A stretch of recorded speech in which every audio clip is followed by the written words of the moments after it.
শিক্ষার্থীদের সব দাবি পূরণ হয়েছে, এখন তাদের ঘোষণা দিয়ে আন্দোলন থেকে সরে আসা উচিত।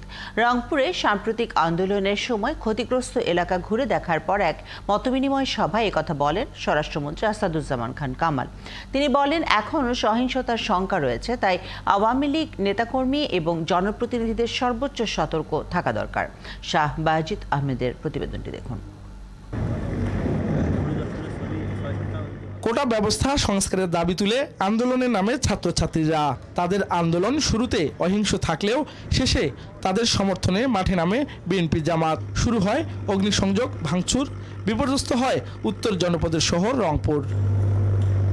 বৃহস্পতিবার সকালে সেই সব ধ্বংসযজ্ঞ দেখতে যান স্বরাষ্ট্রমন্ত্রী। শুরুতেই তিনি যান পুড়ে যাওয়া তাজহাট থানা ও বেগম রোকেয়া বিশ্ববিদ্যালয়ের ভিসির বাসভবনে। দুপুরে তিনি রংপুর শিল্পকলা একাডেমিতে আইন শৃঙ্খলা বাহিনী ও জনপ্রতিনিধিদের সাথে মতবিনিময় করেন। এ সময় বক্তারা বলেন, 5 দিনের জ্বালাও পোড়াও এর সার্বিক ক্ষয়ক্ষতি এখনো নিরূপণ হয়নি। আপনারা সাহসী থাকবেন।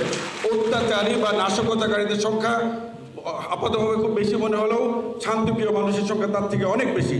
এই ধাক্কাটা যেন আমাদের জন্য শেষ ধাক্কা হয়, এরপরে যেন আমরা সবগুলা ধাক্কা আমরা দিতে পারি। এ সময় মন্ত্রী বলেন, বিএনপি জামাত জঙ্গি একজোট হয়ে এ তাণ্ডব করেছে। আপনারা এইটা ভুলে গেলেন কেমনে? আমরা বীরের জাতি, আমরা দেশ স্বাধীন করেছি। আমরা অস্ত্র ছিল না আমাদের হাতে, আমরা শুধু জয় বাংলা স্লোগান দিয়ে স্বাধীন করেছি। তিনি বলেন, কোনো ছাত্র আন্দোলনের পরিস্থিতি এরকম হতে পারে না।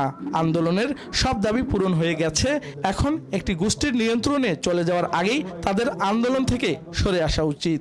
ছাত্র নেতারা বলতে শুনলাম না, আমাদের আন্দোলন আমরা বন্ধ করলাম, কালকের থেকে আমরা ইউনিভার্সিটির কলেজে ফিরে যেতে চাই, আমাদের সেই ব্যবস্থা করে। তিনি আরও বলেন, দেশের পরিস্থিতি স্বাভাবিক হলেই দ্রুত কারফিউ পুরোপুরি তুলে নেওয়া হবে।